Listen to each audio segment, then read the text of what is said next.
My husband had been gone for months on deployment, and I was counting the days until his homecoming. I spent all night hanging banners, balloons, and lights. But when I woke up, every single decoration had been ripped down, shredded, and scattered across the street. I saw my neighbor standing on his porch with his arms crossed. When I asked, voice cracking, "Why would you do this?" he spat on my walkway and said, "He's fighting for a country that doesn't even want you here."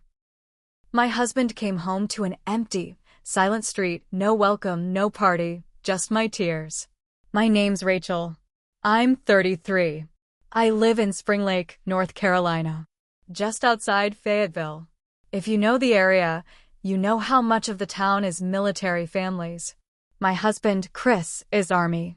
Infantry. He's been through 2 deployments already. Last year, he left for his third. 9 months. The longest yet. We don't have kids. We were waiting until after this deployment to start trying. That was the plan. But life doesn't give a damn about plans.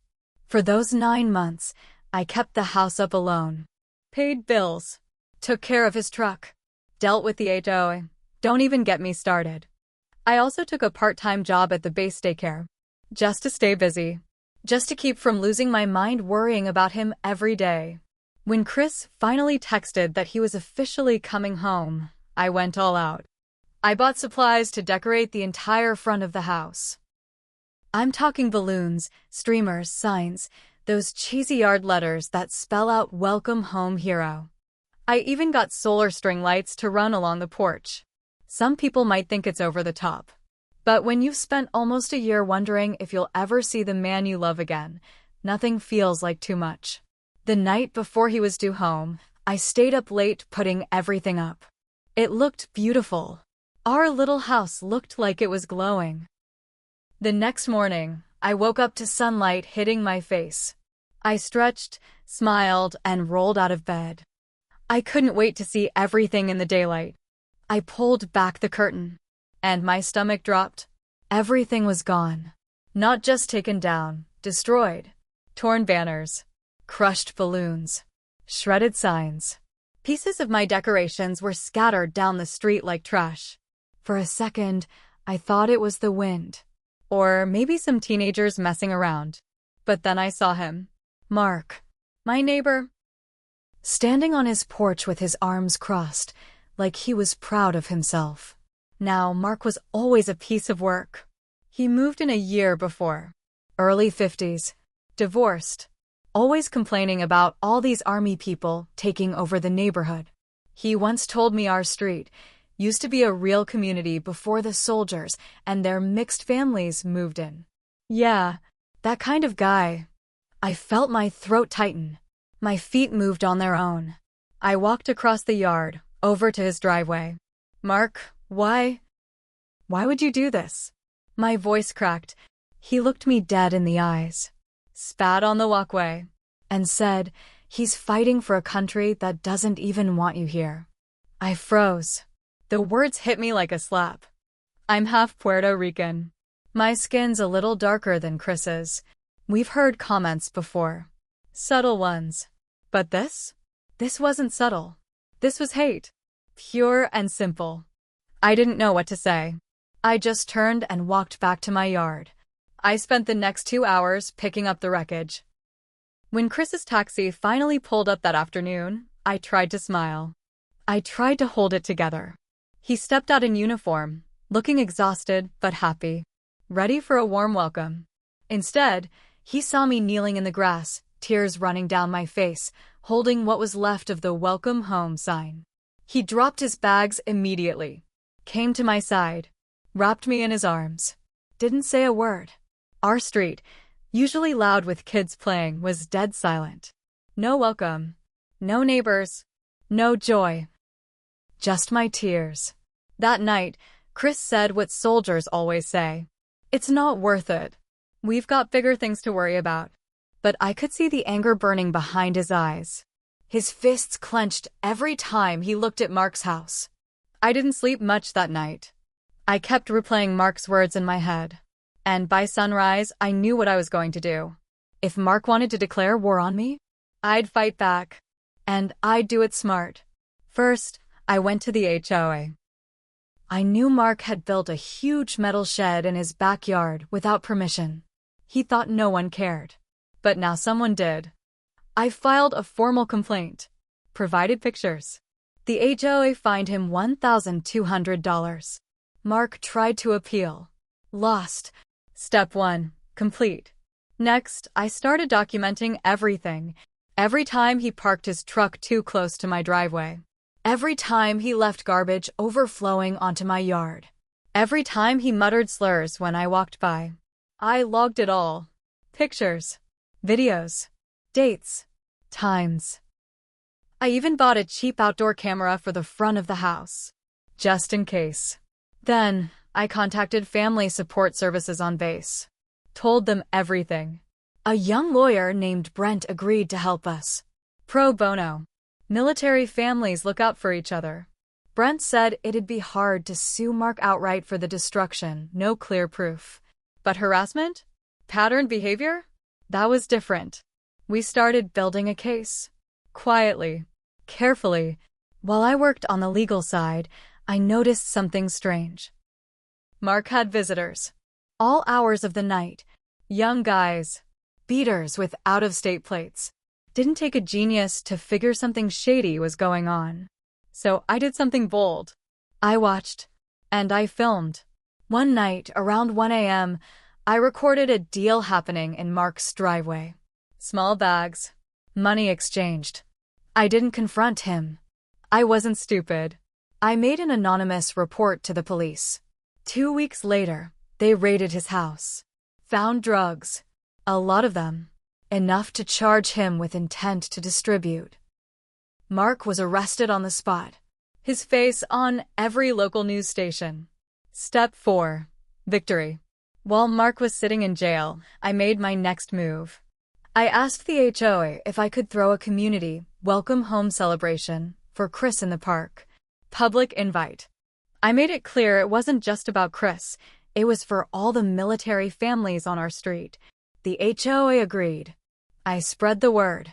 Flyers. Facebook groups. Word of mouth. When the day came, dozens of families showed up. Soldiers. Wives. Husbands. Kids. Even a few old-timers who normally kept quiet.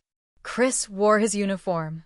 I wore my shirt from the day he came home, the one stained with tears. Local news came. They wanted a feel-good story. They got one. When the reporter interviewed me, I spoke plainly. I talked about the harassment, the vandalism, the racism, without naming Mark directly. But everyone knew. Mark lost his job, his house, his so-called friends. When he made bail and tried to return, the neighborhood had turned on him. Even the people who once ignored his behavior now wanted him gone. Within a month, he packed up what little he had left and disappeared. A year later, Chris got promoted. I hosted another party. But this time, it wasn't just my house decorated. The entire street joined in. The best part? A massive banner strung across our driveway. This country wants us here. And we always will be. About 3 weeks after Mark disappeared, I noticed a strange car parked down the block. Not in front of my house, but close. Dark blue Dodge Charger. Tinted windows. Didn't think much of it at first. We get visitors all the time. Military town. People coming and going. But the car kept showing up. Always at night. Always idling for a while before pulling away. Chris noticed it, too. I don't like this, he said. Might not even be about Mark. Could be random. But I'm not taking chances. He started keeping his service pistol locked, but easily reachable. He also called his buddy Mike, a former MP, to help set up better security cameras. Ones with night vision and motion alerts. That's when the real fun began. 3 nights later, the cameras picked up someone sneaking into our backyard. Tall, hoodie pulled up. Face hard to see. They were holding something, a can. Gasoline. They were going to torch our property. But as soon as they stepped past the motion sensor, a spotlight clicked on. A loud alarm blared. Chris burst out the back door with Mike right behind him, both armed. The guy bolted, dropped the gas can, ran toward the waiting Charger, peeled out before we could get a license plate. We called the police immediately. They came, took the gas can, took our statements. But they weren't optimistic. Could be random retaliation, the officer said. Drug people don't like snitches. But without plates or a face, not much we can do. Random retaliation? My ass. This wasn't random. I started asking around. Went back to the same family support services lawyer, Brent. Told him what happened. He wasn't just a lawyer. He had connections. Former MPs, base security. Even some local law enforcement buddies who hated how slow the civilian side moved. Brent started digging. It didn't take long to connect the dots. Remember those young guys who used to visit Mark's house at all hours? Yeah, they were part of a small, nasty network, selling meth and pills around town. Mark was their middleman. With him out, the group was in chaos. And someone must have figured out who tipped off the police. Someone who now wanted revenge. When word got out, something amazing happened. The neighborhood, yes, the same one that once stayed silent, stood up. Families offered to take shifts watching our property. Soldiers volunteered to patrol the block at night. Chris's entire unit even came by to install reinforced locks and floodlights. Our street became a fortress. And the Charger? Never came back. But the damage had been done. I wasn't just mad anymore.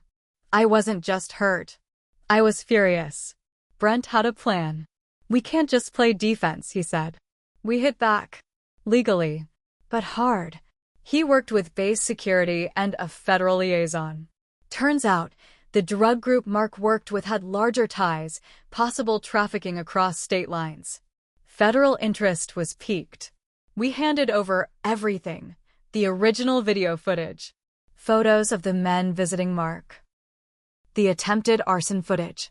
A federal task force took over. 2 months later, coordinated raids happened across Fayetteville and Spring Lake. The same guys who used to hang around Mark's house? Gone. Arrested. Their supplier? Caught. 23 people. All in custody. The local paper ran the headline, "Military Family's Tip Leads to Major Drug Bust." They didn't name us directly. But everyone knew. And this time, there was no backlash. No silent treatment from neighbors. There was respect. Brent called me with one final piece of news. Mark? He wasn't just hiding out somewhere random. He had tried to flee the state.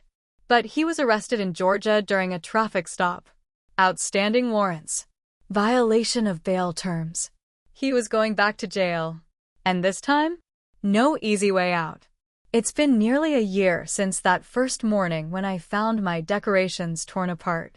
A year of fighting back. Gathering allies. A year of finding out who my real friends were. And a year of watching Mark's world collapse around him. But I wasn't satisfied yet.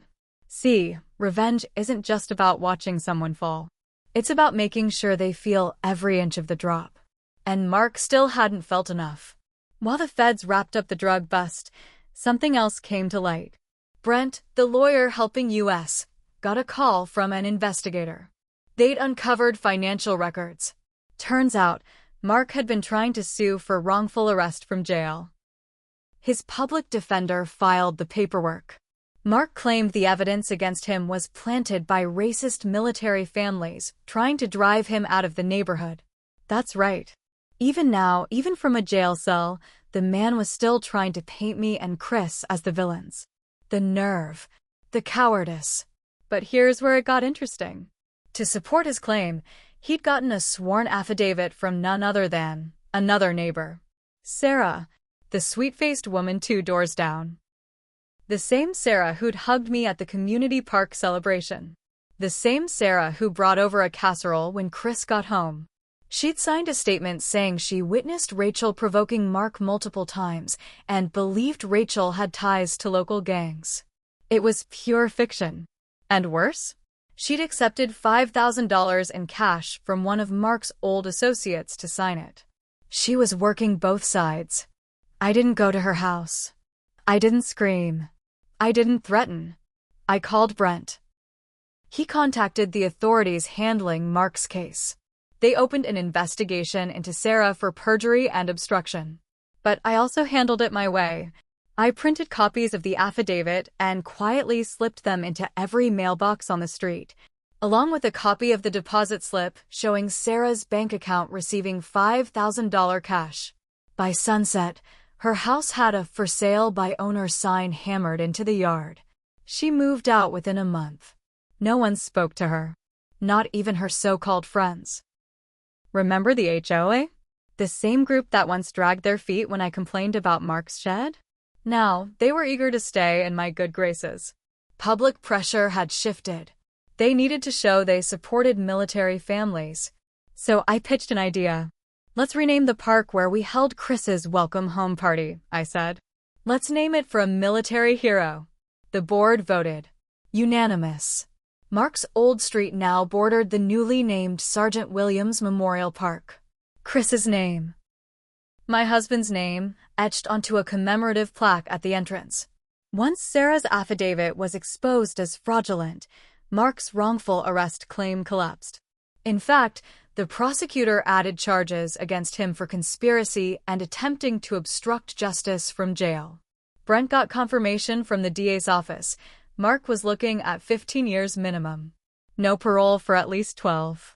That was assuming he didn't rack up more time from his little stunt with the arson attempt, which the feds were still investigating. This past 4th of July, we hosted another block celebration.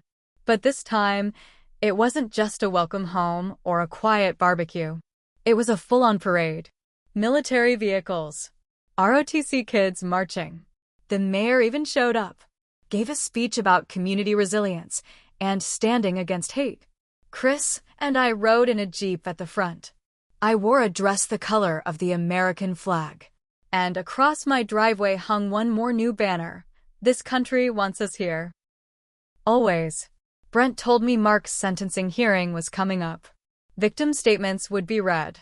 And I planned to stand up in that courtroom, look Mark dead in the eyes, and deliver mine. Because revenge isn't complete until you say the words. Out loud. Face to face. The day finally came. Mark's sentencing hearing. Chris took the day off. Brent was ready. Mike, the former MP who'd helped us, came too. A few neighbors even showed up. Ones who had stayed silent before, now wanting to witness the end of this mess. The courtroom was small. Smelled like old books and floor polish. Mark was brought in wearing an orange jumpsuit. His hair was longer. Greasy.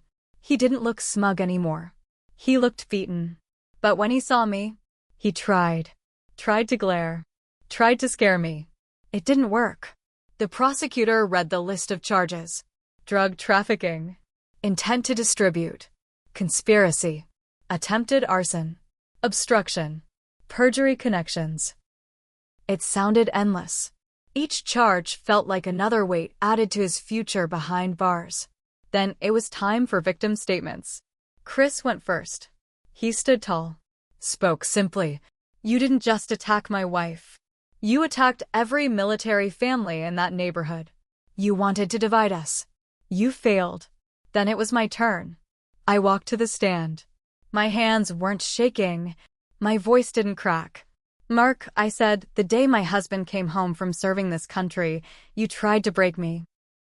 You tried to break us.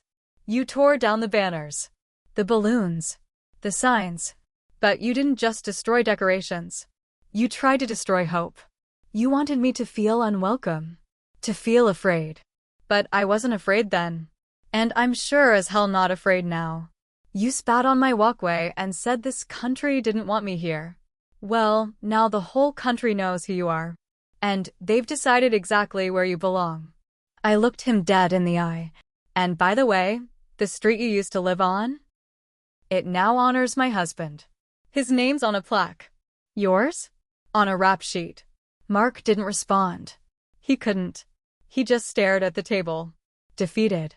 The judge didn't waste time. 17 years. No possibility of parole for 13. Once he's out, he'll be on supervised release for life. I didn't smile. I didn't gloat.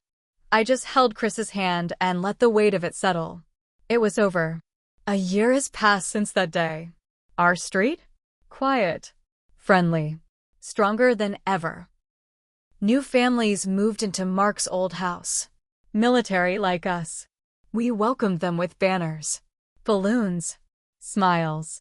No one tore them down. Chris made sergeant first class. I started my own small business, helping military spouses navigate legal challenges and housing rights. Brent volunteers as our legal advisor. The park still has Chris's name at the entrance. And every 4th of July, we host the biggest block party in Spring Lake. Our banner still flies. This country wants us here. Always. And no one, not Mark, not his friends, not hate itself, can tear it down.